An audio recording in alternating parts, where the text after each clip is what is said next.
Touching story presents. A cool breeze rustled through the towering pines as Michael Carter pulled onto the familiar dirt road, his tires crunching over the gravel path that wound toward his grandfather's old cabin. The last time he'd been here, he was just a law student, perched on the porch with his grandfather, debating justice, legacy, and the value of standing up for what's right. This cabin wasn't merely a building. It was the soul of his childhood, a sanctuary where life's toughest lessons took root, where memories still clung to the air. But as he rounded the final curve, the sight before him stopped his heart cold. The cabin was gone, not burned, not damaged, but completely erased. The land, once thick with nostalgia, was now a barren, bulldozed stretch of earth. In the center stood a crisp sign, future site of Pinewood Community Green Space, approved by Pinewood HOA. Michael slammed his car door shut, his pulse hammering in his ears, his fists tightening as he took deliberate steps toward where the front porch once stood. His boots sank into the churned soil. He crouched, running his fingers through the dirt, as if he could somehow reclaim the past that had been torn away. There were no remnants, no traces, just flattened ground. They hadn't just demolished the cabin, they'd obliterated it. A surge of rage coursed through him. Who had greenlit this? Who had dared to touch what was his? As if summoned, footsteps crunched behind him. A man in a pricey polo shirt and khaki shorts stood there, arms crossed, a smug grin plastered across his face. "You must be new around here," the man said breezily. "This area's under the Pinewood Homeowners Association now. We're revitalizing the community." That old shack wasn't up to code.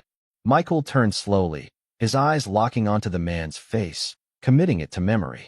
"That old shack," he said, voice steady, "was my grandfather's cabin. My land." The man's smirk didn't waver. "Oh, well, per our records, the property was absorbed into the HOA's jurisdiction last year. We sent plenty of notices about the upgrades. It's a community project now." Michael felt his fingers itch to erase that smugness, but years of courtroom restraint held him steady. He wasn't some helpless homeowner. Who approved this? His tone was calm, but laced with danger. The man extended a hand. "James Thornton, HOA president. You can file a complaint, but honestly, you're out of luck. Done deal." Michael ignored the hand, stepping closer, just enough to see Thornton's confidence flicker. "You bulldozed my property," he said, voice icy. "Without my consent. Without legal authority." Thornton chuckled, pulling a folded paper from his pocket. "That's where you're wrong. The HOA always has authority here. See for yourself." Michael unfolded the document, his keen eyes scanning it. His breath caught. A sale agreement, his signature forged at the bottom. Thornton's arrogance deepened. "Like I said, done deal. Nothing personal." Michael took a slow breath, his face unreadable, but inside, a cold resolve took root. Thornton and his HOA had no clue who they'd just crossed. With a faint smile, he tucked the paper into his pocket. "I'll see you soon, Mr. Thornton." Then he turned and walked away.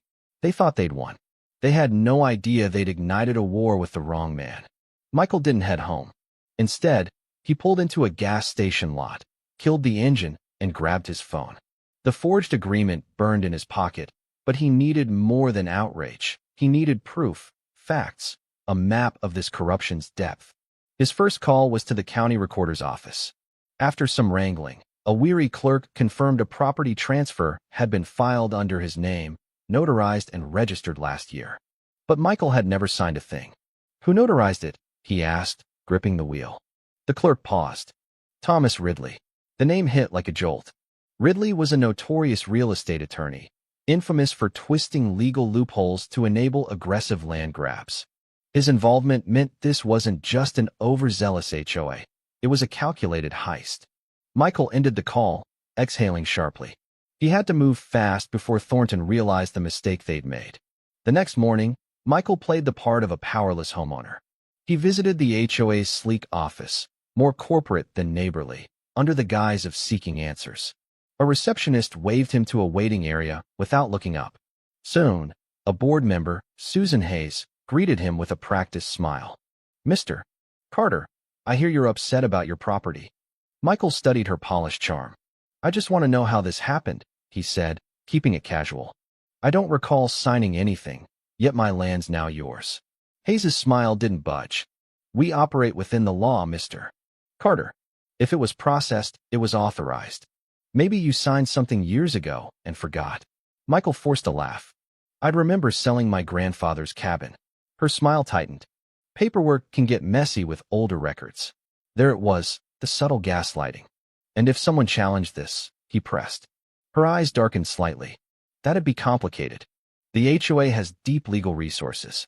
Fighting us could be costly, time-consuming, and tough to prove. Textbook intimidation. They were used to breaking people. But Michael wasn't one to break. He spent the day digging, public records, chats with longtime residents, piecing together the HOA's playbook. The pattern was chilling. The Pinewood HOA expanded by quietly seizing properties through fake documents, threats, or legal tricks. Resistors faced trumped-up violations, fines, or foreclosure until they caved. The properties were then flipped to developers for huge profits, tied to HOA insiders. Some residents mentioned mystery fees on their bills. Others faced legal harassment over trivialities, a lawn too long, a fence too beige. It wasn't just policy, it was theft, orchestrated by James Thornton. At City Hall, using judicial contacts, Michael unearthed a zoning request filed 6 months back for a commercial project, labeled an eco-friendly community initiative, on his grandfather's land. The signature? James Thornton. This wasn't just control, it was a multi-million-dollar scam. And the kicker? Michael wasn't just any homeowner. He was a Supreme Court justice. He had everything to dismantle them. That night, in his home office, Michael spread out his arsenal, documents, filings, HOA bylaws. His legal mind, sharpened by years of toppling unjust laws, tore into their operation. The HOA's fatal flaw? State law required notarized consent from property owners, city-verified expansion approvals, and a 90-day dispute period. Pinewood HOA had skipped the verification. Their empire was a house of cards, and Michael was ready to topple it. Phase 1, the legal strike. He filed an emergency injunction, leveraging connections to secure a hearing with an incorruptible judge. The suit claimed the HOA's jurisdiction was invalid, the transfer fraudulent, and their finances ripe for audit. By morning, a restraining order froze all HOA actions, fines, seizures, developments. Phase 2, the mind game. Michael strolled into Thornton's office, sliding the court order across his desk. Carter, Thornton sneered. Back for another lesson? No, Michael said. I'm here to teach you one. Thornton's face paled as he read. Your green space? Illegal. Your fines? Void. You're done. Thornton stammered. This is temporary. Michael leaned in. It's your end. Phase 3, the financial unraveling. Digging deeper, Michael found kickbacks, siphoned funds, fake invoices, classic embezzlement. He sent a report to the state attorney general. 3 days later, the state launched an investigation. News broke. Elderly residents scammed, homes stolen. The HOA bled support as victims spoke out. Thornton and Ridley flailed, but the tide had turned. Retaliation came fast. A bogus $5,000 fine appeared on Michael's door. Then a tow truck tried hauling his car, stopped by a sharp threat. Next, a laughable countersuit, defamation, trespassing, harassment. Michael fed it to a journalist. Headlines screamed, "Corrupt HOA sues justice who exposed them." Public fury erupted. Then, a fire gutted the HOA office, an arson attempt to erase evidence. But Michael had copies of everything. The end came swiftly.